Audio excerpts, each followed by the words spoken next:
Porque, por ejemplo, el tema de la pedagogía es que si uno lea...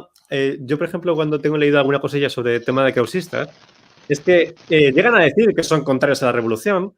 Incluso hay momentos, sobre todo cuando se hacen regeneracionistas, a finales del 98, etcétera, que cuando ellos inciden en la pedagogía es porque ellos piensan que la democracia solamente puede llegar, solo puede haber democracia, si antes hemos educado a la gente a pensar como nosotros queremos que piense. Hombre, eso es el PSOE, totalmente. Claro, es que es el... O sea, el PSOE es la democracia. Y la gente identifica democracia con progresismo y con PSOE.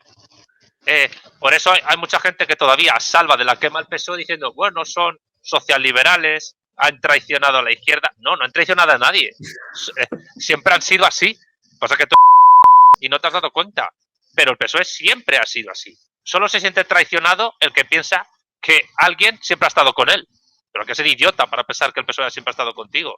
Pero, es decir, el PSOE es el camino, la verdad y la vida. El PSOE es el régimen del 78. El PSOE es el artículo 1 de la Constitución. España se constituye como un Estado social y democrático de derecho. Pluralismo político. Artículo 2. Nación española y nacionalidades históricas. Sin especificar cuáles. Con lo cual, eso lo unes al título 8 de la Constitución. Cualquier comunidad autónoma se puede constituir como nacionalidad histórica dentro de la nación española. La idea de nación-naciones, que es muy krausista, es muy PSOE, absolutamente PSOE. Lo que es absolutamente inenarrable y asqueroso es que haya partidos disque comunistas que asumen la idea nacional de España que tiene el PSOE, como si fuese algo propiamente del marxismo, cuando no tiene nada que ver. Y digo, partidos marxistas parlamentarios y extraparlamentarios. La idea de una España federal en una Europa federal que pueda conservar formalmente la unidad de España, pero, digamos, distribuida, diseminada en euroregiones y subordinada a lo que diga Estrasburgo, Berlín y Bruselas, es perfectamente compatible con su idea de progreso, de salvífica. Y bueno, y claro, o sea, quiero decir, el PSOE ha logrado instaurar lo que algunos sociólogos llaman una suerte de religión política entre buena parte de la población, ¿no? Todo el que no esté con nosotros está contra nosotros. Es un facha. Eso es el PSOE. Es un logro histórico que hay que reconocer. Es absolutamente maquiavélico en el mejor sentido de la palabra. Es decir, el PSOE a todos los demás partidos políticos, con excepciones, les da sopa con ondas en lo que se refiere a táctica, estrategia y maquiavelismo político. Realpolitik no me refiero a la hora de configurar el Estado, pero sí sobre todo de tener el poder y de conservar el poder. O sea, el PSOE son maestros en estos. Yo recuerdo que en una tuerca, a Pablo Manuel Iglesias Turrión, un historiador, no me acuerdo su nombre, le dijo, bueno, no minusvalores al PSOE, porque todavía estaba Pablete con ese rollo de vamos a hacerle el sorpaso al PSOE y ponerlos a nuestro servicio, rollo Siriza griego. Le dijo, el PSOE, el actual, es como el ave fénix. Ha caído muchas veces y siempre ha resucitado. Pero es que además, cuando el PSOE ha resucitado, lo ha hecho después de una convulsión social y un acontecimiento histórico tremendo que muchas veces ha conllevado muertes. Sí, sí. Y, o sea, tú no puedes entender el PSOE de Felipe González sin el golpe de Estado del 23F del 81. Tú no puedes entender el PSOE de Zapatero sin el 11M de 2004. Por mucho que esto suene mal, y sé que suena mal. Tú no puedes entender el PSOE de Pedro Sánchez sin el 1 de octubre de 2017, en gran medida.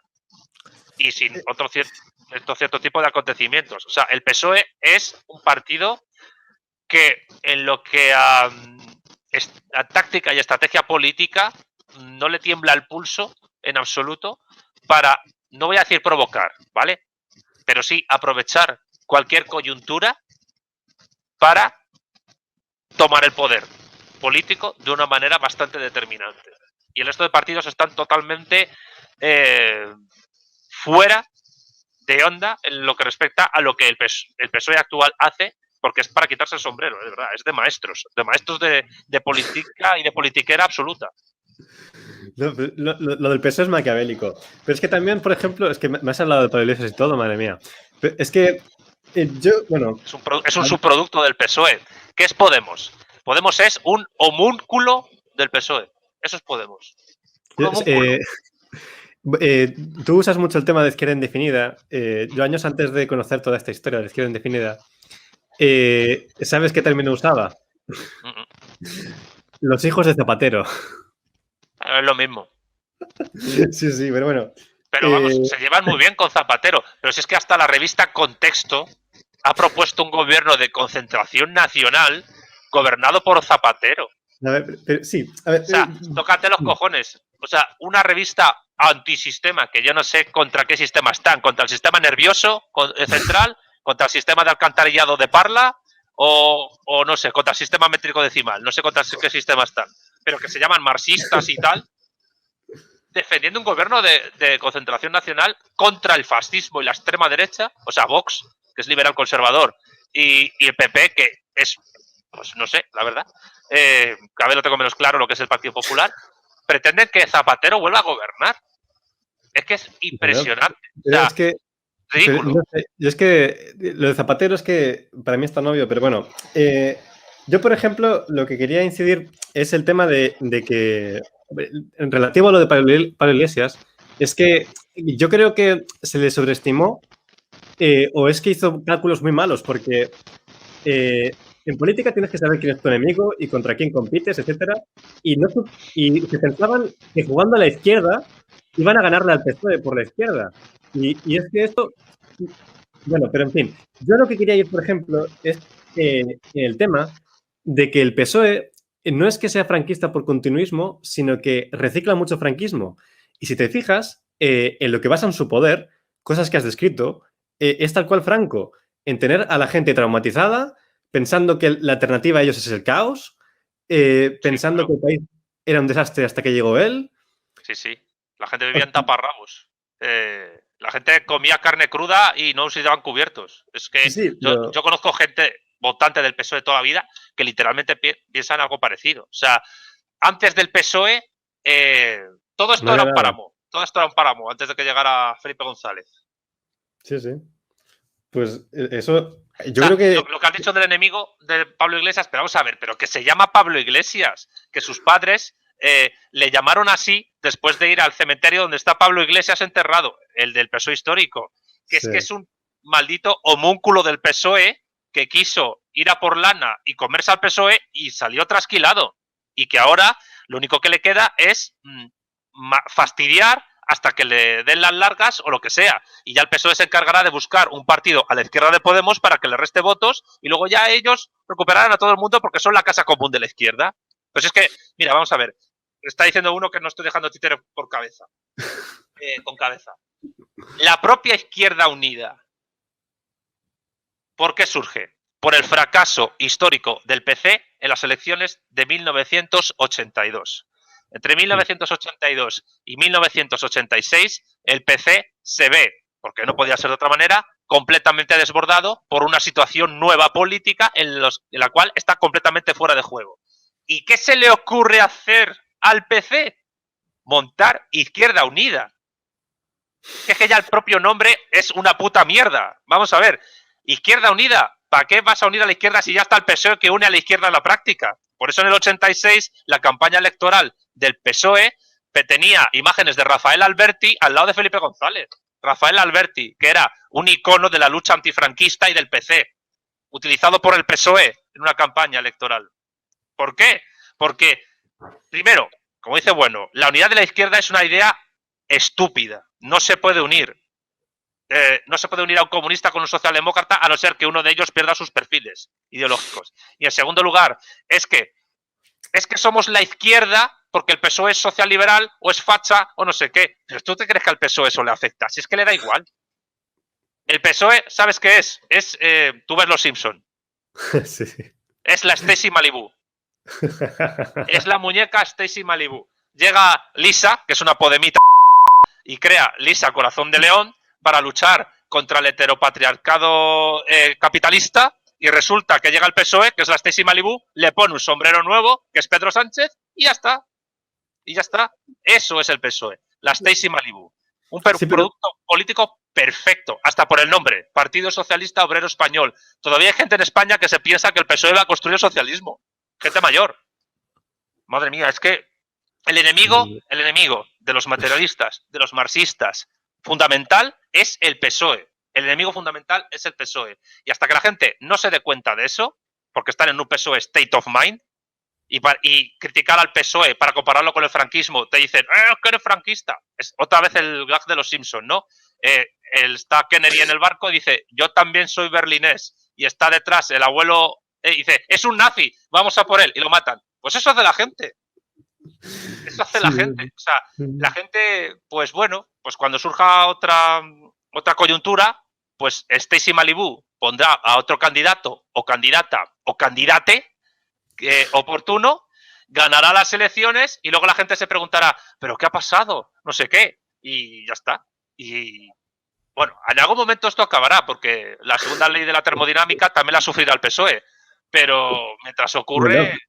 No, el PSOE tiene 40, 50 años y a ver cuántos se quedan. Pablo Iglesias les regaló otra vida allá él. Pero bueno, pero a ver, lo que es el PSOE realmente ya cuando se formula el tema este de la ley de hierro a las oligarquías, todas estas historias, ya se ve lo que es. Es gente que le mola el poder y que va a estar en el poder y se va a ir agarrando a lo que salga. Y una de las cosas que yo no sé si es una reflexión un poco dura, si por ejemplo para un revolucionario, pero tal vez en España, dada la idea que tenemos de izquierda y nuestra cultura política, habría sido más propicio, por ejemplo, para la gente trabajadora, un partido laborista. Porque así al menos, pues, la gente que está fuera del tema, pues no se presenta a las elecciones, etcétera. Entonces, hay cierta convergencia, pero es que con el tema del PSOE es todavía más endiablado.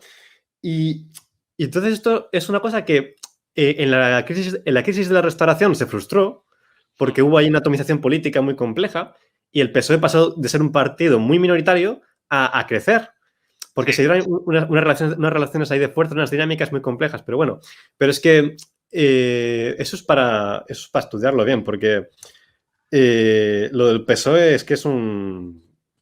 El PSOE es el mal. Es el mal. Es un cáncer, mejor dicho. El PSOE es el mal. Sí, es un metástasis. Es una metástasis en el cuerpo de la nación política española. Y acabar con eso es muy, muy, muy difícil. Muy difícil. Porque la importancia histórica del PSOE de Suresnes en la historia de España es tal que aunque se lograra acabar con ello, algo quedaría. O sea, el PSOE es el partido más importante de lo que decía Alfonso Guerra, ¿no? El PSOE es el partido que más se parece a España. Invertamos la frase. España es el país que más se parece al PSOE. Por lo menos la España actual. Es que es muy difícil acabar con una hegemonía casi absoluta, ideológica. El PSOE es un partido que logra vender culturalmente que ellos son la resistencia frente a un poder semifascista, franquista, liberal, en el que están conchavados Vox, el PP, Franco y Donald Trump.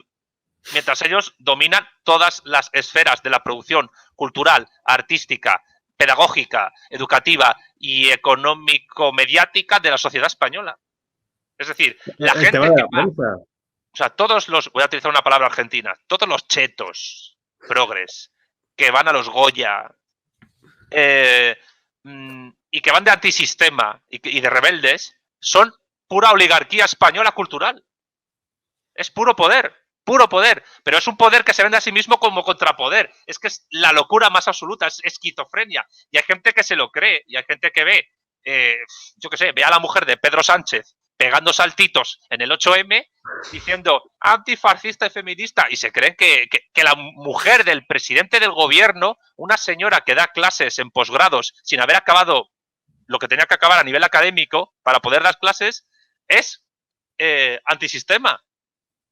Porque, no sé, parece ser que, yo qué sé, Santiago Abascal, que no es que sea santo de mi devoción en absoluto, pero es líder de, hoy por hoy, el posible tercer partido con más votos de España, que tiene más poder que Pedro Sánchez, o que tiene más poder que Carmen Calvo. Es que no. Es que en absoluto. Pero las medidas económicas, de política económica, que el PSOE puede implementar son, y sé que esto también va a sonar chocante, pero es que ya me da igual, Andy, son tan liberales o más que las que puede hacer Vox. O incluso el Partido Popular. Es que, porque es lo que tú dices, ¿no? Es que si gobierna el PP nos van a quitar las pensiones y nos van a quitar la seguridad social y la educación pública. ¿Cuándo ha pasado eso? O sea, que yo no niego que alguno del PP o de Vox quiera hacerlo, pues no lo niego, pero si el PP acabara con el sistema público de pensiones, todo el voto de tercera edad que tiene se le va. Si es que también se mantienen prestaciones sociales por una cuestión partidaria, partidista. Una cuestión clientelar incluso. Sí, es que es lo mismo. Los partidos políticos no tienen votantes, tienen clientes porque funcionan como empresas, porque la democracia capitalista de mercado pletórico funciona como, pues eso, es mercado. Y los programas electorales, que casi nadie se lee, y las listas electorales son como productos que tú te encuentras en el IKEA o en el Mercadona. Y el acto de voto es un acto de consumo. Cuando tú metes la papeleta en una urna, estás haciendo algo muy parecido que cuando vas a una cajera y le das un código de barras. Prácticamente igual. Prácticamente igual. ¿Por qué? Porque, como diría Bueno, si no existe el mercado, no existe la democracia. Pero que este razonamiento de Bueno es puro marxismo, también te lo digo. Porque la democracia es la expresión política más, digamos, esencialmente, es la más esencial. Unidad política, a ver si lo digo bien. La democracia es el tipo de sociedad política que más esencialmente está intrínsecamente unida al núcleo a través del cual se conforma y se expande en el mundo el modo de producción capitalista. Es imposible entender la democracia sin entender el análisis de la mercancía que hace Marx en los 3 primeros capítulos del Capital. La democracia es inmenso arsenal de mercancías. Y el inmenso arsenal de mercancías en que el mundo capitalista se ha construido es impensable sin democracia. Sin democracia. Porque para convertir todo en fuerza productiva, solo desde una democracia se puede hacer. Y el PSOE cuadra perfectamente con ese proyecto capitalista. Muchísimo más que ningún otro partido. Por eso los marxistas en España se equivocan completamente a la hora de analizar quién es supuestamente el enemigo. Salvan siempre al PSOE sin darse cuenta. El PSOE es el enemigo de clase mayor que tiene la clase obrera. No, pues sí, es que los supuestos marxistas de España están muy perdidos, yo creo, porque es que es como lo que decías tú de Izquierda Unida, ya la propia génesis, el propio carácter, es que tú estudias la vida de Marx, o por ejemplo tiene una frase que es muy por el estilo, solamente le falta decir izquierdas, es que el tema de la unidad de izquierda es un imposible, pero es que se pasó la vida el tío criticando distintas izquierdas porque no... Son proyectos que a lo mejor pueden querer resolver lo mismo, pero que no son compatibles. O haces uno o haces el otro. Pero bueno, es que me estás contando una cantidad de cosas que yo me estoy perdiendo muchísimo. No, bueno. Yo creo que no te estás perdiendo. Tú hiciste un camino en el guión y ahora de repente es lo que pasa, es la dialéctica de las conversaciones. Que de tu guión salen ramas, entonces tu guión se ha convertido en un árbol, en unas raíces. Bueno, pues tú cómodamente muévete por ellas y yo te sigo. Pero bueno, es que se ve muy bien, por ejemplo, me parece muy interesante y que debería haber dado lugar a una reflexión el mini debate que tuviste con Rubén Gisbert, porque ahí se vio algo... ¿Qué? Que por llamarlo de alguna manera, mini debate. Sí, bueno, pero ocurrió algo que a mi juicio es muy interesante porque es algo que yo llevo tiempo... Yo, por ejemplo, cuando entré a la universidad hice un desvío por el tema cultural tal, pero luego he vuelto un poco a las grandes preguntas y yo, a mi juicio... ya en la izquierda, sobre todo los autoproclamados marxistas, cuando un liberal, cuando un anarquista cuestiona el Estado, cuestiona la nación, cuando cuestiona la propiedad y cuando habla de esos temas, en la izquierda, las izquierdas, en los marxistas, ya no saben qué decir. Y no saben qué es la propiedad, no saben qué es el Estado, no saben por qué está ahí. No tienen ni idea y no reflexionan sobre esto. Y en lugar de esto, están con otros debates. Y yo creo que la política, y sobre todo el tema de las izquierdas, tiene que ver con estas ideas, con cuestionar el Estado, con cuestionar la propiedad, etcétera. ¿Sabes? No sé si estás de acuerdo con esto. Hombre, yo creo que no todos. Algunos sí. Hay que salvar a algunos marxistas de la quema, ¿no? O algunos socialistas de la quema. Sí, sí. No seamos En general, radicales. en general. A ver, la generalidad es un desastre, ¿no? Claro. A ver, a mí realmente normalmente los liberales suelen ganar en muchos debates con disque marxistas porque se suelen encontrar con gente poco formada en marxismo, ni siquiera en una formación, digamos, muy básica elemental. Pero es que al mismo tiempo no te tiene por qué extrañar porque el PSOE gobierna. Porque con los marxistas que hay en España, vamos a ver, yo qué sé, mi director de tesis doctoral, Diego Guerrero, tenía un par de artículos muy buenos, uno llamado Nación y Clase y otro llamado Derechos y Privilegios, que solo cuando los escribió, por parte incluso de colegas suyos en la academia, le valieron el epíteto de facha. Es que gente que supuestamente es anti-PSOE bebe, come, adiós Andy, bebe de ese PSOE State of Mind y de ese llamar facha al que sea. Es que es el facha es la letra escarlata de la sociedad española contemporánea. Es la estrella del judío en el campo de concentración. Es el sustituto del rojo. Para los franquistas eran pues los rojos, la conspiración judeomasónica, pues ahora son los fachas. Claro, que luego se está invirtiendo también, porque luego te encuentras a Vox, que al fondo es un regalo maravilloso que al PSOE le ha ocurrido. Vox es lo mejor. O sea, lo mejor que le puede pasar a Vox es Podemos. Y lo mejor que le puede pasar al PSOE es Vox. Pues Vox está haciendo lo suyo cuando llama comunismo, socialcomunismo, a cualquier estupidez. O sea, señores, que me lo han criticado algunos porque son idiotas, ¿no? Imbéciles. El socialismo no es que el Estado haga cosas, es que el Estado hace cosas siempre. Lo hace desde Grecia, desde Roma. El Estado tiene que hacer cosas, porque si no las hace, no existe. Ya está. Pero el tema es que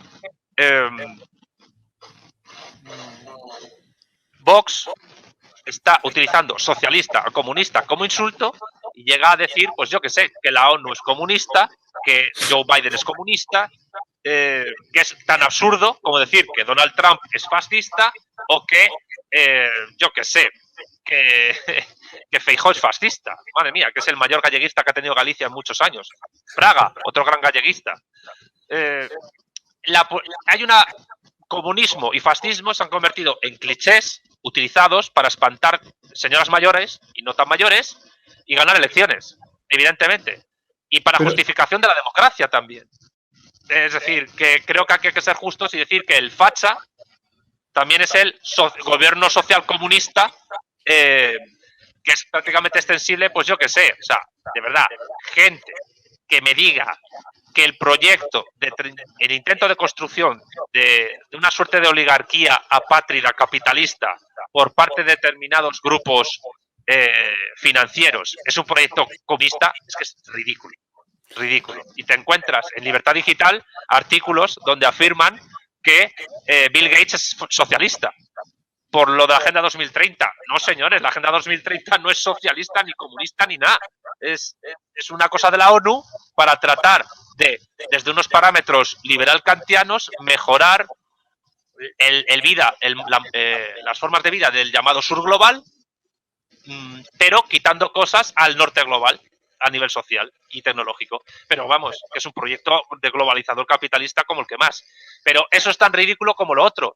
Es que, señores, hoy en España el comunismo está totalmente disperso en un montón de partidos que no saben por dónde ir y el fascismo es algo marginal, absolutamente marginal. Y en todo caso, si se agita el comunismo es para convertirlo en, pues eso, el campo de entrenamiento de futuros votantes y militantes del PSOE, porque eso es la izquierda extraparlamentaria de toda la vida. O sea, es todo un dislate, es toda una locura. Y por lo menos denunciarlo ya es una forma de orientarnos bien. Sí, la crítica. Pero, por ejemplo, yo estoy muy de acuerdo con lo que dices y esto daría para mucho rato, pero, por ejemplo, a mí algo que me parece que también hay que reflexionar es que cuando se apela tanto a este tema de un fascismo, de un comunismo, se está atacando a algo que de alguna forma es real y que son nuevos fenómenos políticos que desafían lo que vienen siendo las democracias liberales, plurales, etcétera, y Sí. que son nuevos, tienen peligros y no sabemos muy bien lo que son. Porque realmente es que no es que Podemos sea comunista, Vox sea fascista, que de esto daría mucho que hablar, sino que tienen programas políticos que esconden peligros para la sociedad, etcétera, ¿no? A la hora de deshacerla o a la hora de transformarla en otra cosa, y que no se sabe qué son exactamente porque aún no acaban de llegar. Y, por ejemplo, es que eso también ocurrió con el fascismo. El fascismo, cuando apareció, no todo el mundo sabía lo que era. Sí, claro. Y Y hay entonces, gente que todavía no sabe lo que fue. bueno, eso ya ni te cuento, pero bueno. Vale, yo te propongo, hacemos un comentario sobre los textos de Marx Sí, y luego tengo un par de preguntas rápidas que te sí, dije bonus final y vamos sí. cerrando, ¿no? Una Vale, cosa, sí. antes de eso, porque estabas comentando una cosa importante sobre el uso de la etiqueta comunismo y fascismo, espantaviejas, por parte del PSOE, Podemos, Vox, etcétera. A ver, ningún partido político español se puede salir de los marcos estructurales políticos nacionales que la Constitución española le impone y que a nivel internacional se le impone desde el Banco Central Europeo a nivel económico, de ahí la reforma del artículo 135 de la Constitución, la deuda externa de España y la política económica de los partidos políticos españoles depende de lo que le diga el Banco Central Europeo, no tenemos soberanía monetaria en absoluto y a nivel militar dependemos de la OTAN. Y al mismo tiempo, la disuasión nuclear de España depende de Francia. Lo digo para esta gente que desprecia la geopolítica, porque para mí cada vez está más claro que decir política es decir geopolítica. Hasta el último presupuesto de la última papelera de una oficina en un país depende de la geopolítica, para mí. No estoy diciendo, esto no es un análisis monista, intento que sea pluralista, pero lo que tengo claro es que bajo esos parámetros es como tienen que funcionar todos los partidos políticos españoles. España es una nación absolutamente subordinada a estructuras internas que dependen de su subordinación de estructuras externas. Eso no le quita capacidad de maniobra para algunas cosas, evidentemente, pero nuestra maniobrabilidad está cada vez más limitada y ningún partido político, ni parlamentario, ni extraparlamentario, puede impedir eso porque no tiene herramientas ni analíticas, ni institucionales, ni políticas para poder hacerlo. Pero es que no se pretende. No, porque no se puede ni se quiere. Ni Pero se puede no se quiere, ni se quiere. por eso. Porque la gente no es consciente de esto. No es en absoluto consciente de esto. La gente no es consciente que en el hipotético caso de que Marruecos le diera por invadir Ceuta y Melilla y Canarias, que de momento no lo hace porque no tiene poder para hacerlo y tiene sus problemas internos, pero la juventud marroquí es más nacionalista, más patriótica y más militarista que la española 1000 veces. Si lo hicieran, que tenga la gente por seguro que ni Estados Unidos, ni Francia, ni la Unión Europea harían mucho por España. Que la gente se acuerde de Perejil. Que la gente se acuerde de Perejil. Que la gente se que acuerde de la muchos República. progres se rieron de Aznar por lo de Perejil, pero Aznar hizo en Perejil lo que tenía que hacer como hombre de Estado. Defender una plaza de soberanía española. No, pero tú fíjate lo que es el tema de la memoria y cómo recordar los episodios históricos, porque a la hora de recordar la Segunda República, en vez de recordarse cómo se recuerda, ¿por qué no recordamos que cuando hizo falta algo de ayuda, la mitad de Europa apoyó a los sublevados y la otra mitad puso la zancadilla a la democracia española? Porque a la hora de la verdad, si no somos capaces de arreglar nuestros problemas internos, nosotros mismos dependemos del matón de turno, del imperio de turno.